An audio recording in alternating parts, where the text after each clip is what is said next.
Hello, ladies and gentlemen, Greg McCloskey with the Kicktart video for January 3rd, 2024, where I take a look at three of the major currency pairs, the euro versus US dollar, the dollar versus yen, and the sterling versus US dollar. So let's get started. In yesterday's video, I talked about this 50% retracement level right here at 1.0942, and you can see the price low yesterday came in at 1.09.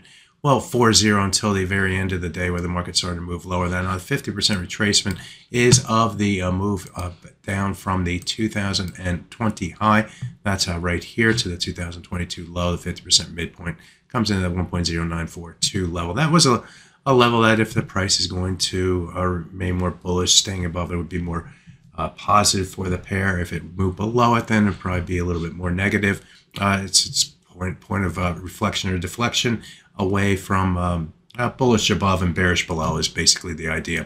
So taking a look at the hourly chart, here's that 42 level, and as you can see, late in the day, the market came down and went a little bit below that level, but then rebounded in the Asian session. So we continue to find the buyers around that 42 level until the European session when the price started to move back to the downside, and we moved below that 42 level, and then we start to look toward the other 50% retracement level. That's how the move up from the December low to the December high on this hourly chart. So we had this trend-like move in the month of December that peaked toward the end of the month, and now we've seen the correction. We got below the 38.2% retracement yesterday, and the next move is to get below the 50% retracement level today, and that's exactly what the market did. And you can see the market is trying to hold below that level, so that becomes our close resistance level in trading here today. Not only is it the 50% retracement level, but if you go back in time and take a look at these different swing highs and lows, going back to this area right through here, you can see how we had a swing high right here, broke above it, and we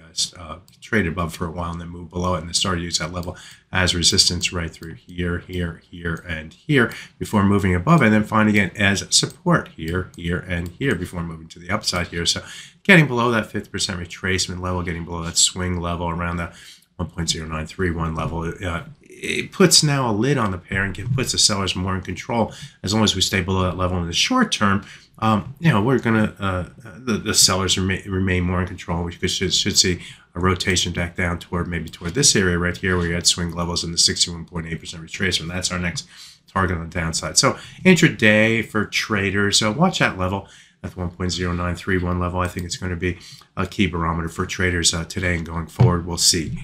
Let's take a look at the dollar versus yen. Again, on the daily chart, we saw the price action yesterday, sort of based around this swing area through here and trading yesterday. We did move below it, but we did end up rotating back to the upside and closing higher rates in the U.S. Sort of push the dollar to the upside. And as you can see in trading here today, the price has continued that move back up to the upside and moving toward this green line. This green line represents the 200-day moving average right here at 143.07. If we go to the hourly chart, I have the overlay of that moving average on the chart right here.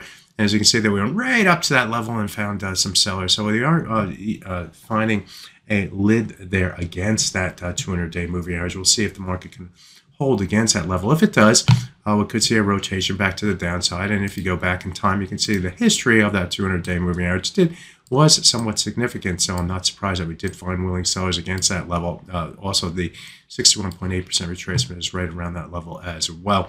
So be aware, be prepared that that's going to be a key barometer for traders in the short term going forward, even though it's a longer term moving average. But if we stay below, it's more bearish. If we move above it, it tilts the bias more to the upside for the dollar versus yen. So if you're inclined to sell the dollar versus yen, this is where you want to sell it against that 200-day moving average with a stop on a break above. Finally, let's take a look at the sterling versus US dollar.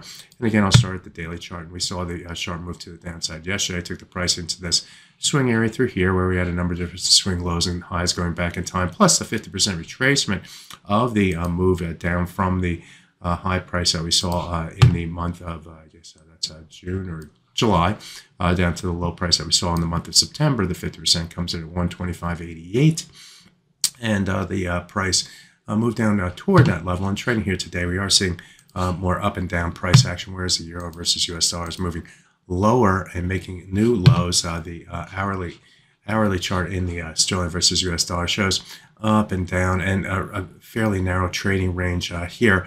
So, here's a support area on the hourly chart that shows a number of different swing lows and highs going back in time, starting way back here, right through here, and here, and here, and here, and here, and here, and here. You get the idea of all the different areas where the market did find either support or resistance against this area until we started to find that support here and broke to the upside. We came back down to that area right through here, and in trading yesterday, we came back down to that area here. So guess what? The 126.02 to 126.137 is going to be a key level for traders in the short term. Move below is more bearish, stay above it. And we get these dip buying type traders coming in and saying, I'll put a trade on rig against those levels. If the price were to hold that level and continue moving up, we'd look toward the 50% retracement level.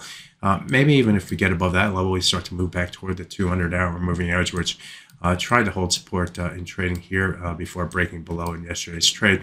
So that's the hope for traders against maybe the 6-1 or the swing area down here. We'll see how that plays out in trading here today. But keep this level between 126.02 and 126.137 as a key level for you in the sterling versus US dollar, key barometer for bulls and bears.